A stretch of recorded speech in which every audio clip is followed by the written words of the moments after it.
తెలంగాణ నీటి హక్కులపై మరోసారి రాజకీయ వేడి రాజుకుంది. జీఆర్ఎంబీ సమావేశం ఎజెండాపై మాజీ మంత్రి హరీష్ రావు తీవ్ర అభ్యంతరం వ్యక్తం చేశారు. ఈ సమావేశం ఏపీ ప్రయోజనాల కోసమే నిర్వహిస్తున్నారంటూ ఆరోపించారు. తెలంగాణ భవిష్యత్తును దెబ్బతీసేలా కుట్రలు జరుగుతున్నాయన్నారు. సీఎం రేవంత్ రెడ్డి ఎందుకు మౌనం వహిస్తున్నారని ప్రశ్నించారు. తెలంగాణ ప్రయోజనాలను సీఎం రేవంత్ రెడ్డి ఆంధ్రప్రదేశ్కు తాకట్టు పెడుతున్నారని ధ్వజమెత్తారు. చంద్రబాబుకు రేవంత్ కప్పం కడుతున్నారా లేక గురుదక్షిణ చెల్లిస్తున్నారా అంటూ తీవ్ర వ్యాఖ్యలు చేశారు. ఆత్మగౌరవం ఉన్న ఏ ఒక్కరికైనా కడుపు మండిపోతుంది, రక్తం మరిగిపోతుంది.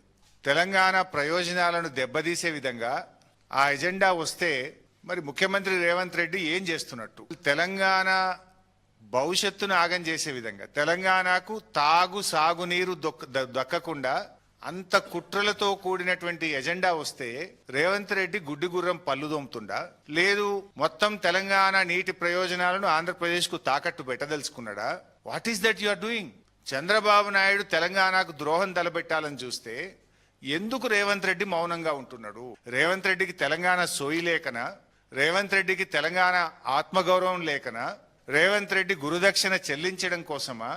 ఎందుకు మౌనం వహిస్తున్నాడు అని నేను తెలంగాణ ప్రజల పక్షాన్ని అడుగుతా ఉన్నా. ఇవాళ ప్రతిపక్షాల మీద అడ్డగోలుగా మాట్లాడేటువంటి రేవంత్ రెడ్డి గారు ఇవాళ పక్క రాష్ట్రం తెలంగాణ నీటి హక్కులను కాలరాసే విధంగా కుట్రలు బన్నుతుంటే నువ్వు ఎందుకు మౌనంగా ఉంటున్నావు?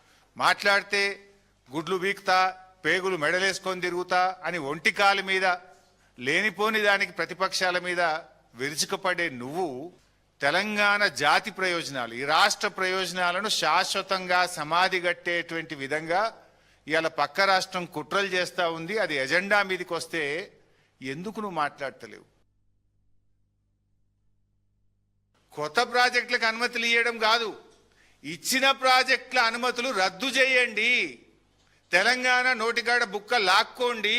ఇప్పుడు ఖమ్మంలో నీళ్లు నడుస్తున్నాయి, సీతారామ నీళ్లు ఇలా ఖమ్మం జిల్లాలో పారుతున్నాయి, సాగునీరు వస్తున్నాయి అంటే ఆనాడు కేసీఆర్ గారు తెచ్చిన అనుమతులు బీఆర్ఎస్ నిర్మించింది. కాళేశ్వరంకు, సీతారామకు, అన్ని ప్రాజెక్టులకు 7 ప్రాజెక్టుల అనుమతులు రద్దు చేయాలని చెప్పి ఇలా ఆంధ్రప్రదేశ్ ప్రతిపాదిస్తే జీఆర్ఎంబీ ఎజెండాలో పెట్టడం జరిగింది.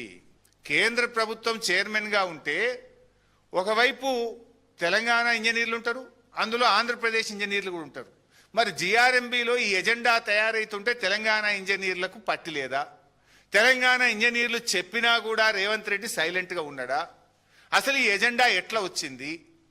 ఇచ్చిన ప్రాజెక్టుల అనుమతులు రద్దు చేయాలని అడిగే ధైర్యం ఆంధ్రప్రదేశ్కి ఎక్కడిది? ఇది ఎజెండాలో పెట్టే దమ్ము జీఆర్ఎంబీకి ఎక్కడిది? అంటే ఏం తెలంగాణ అంటే ఎట్లా కనబడుతుంది మీకు?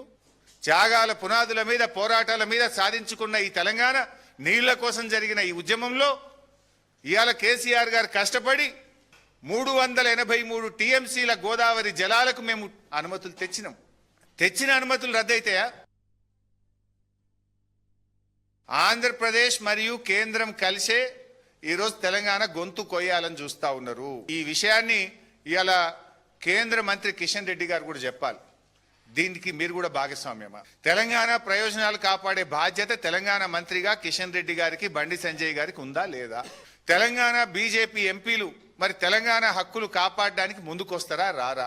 అసలు జీఆర్ఎంబీ అనేది కేంద్ర ప్రభుత్వంలో ఒక చిన్న పార్ట్, వృక్షానికి ఒక ఆకు లాంటిది. అసలు జీఆర్ఎంబీ కేంద్ర ప్రభుత్వానికి ఎట్లా నిర్దేశిస్తుంది? కుక్క తోకనాడిస్తుందా, తోక కుక్కనాడిస్తుందా?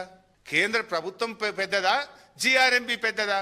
సగం తెలంగాణ ఆగమైపోతుంది. హైదరాబాద్కు మంచినీళ్ళు దొరకవు, ఖమ్మం జిల్లా ఆగమైపోతుంది.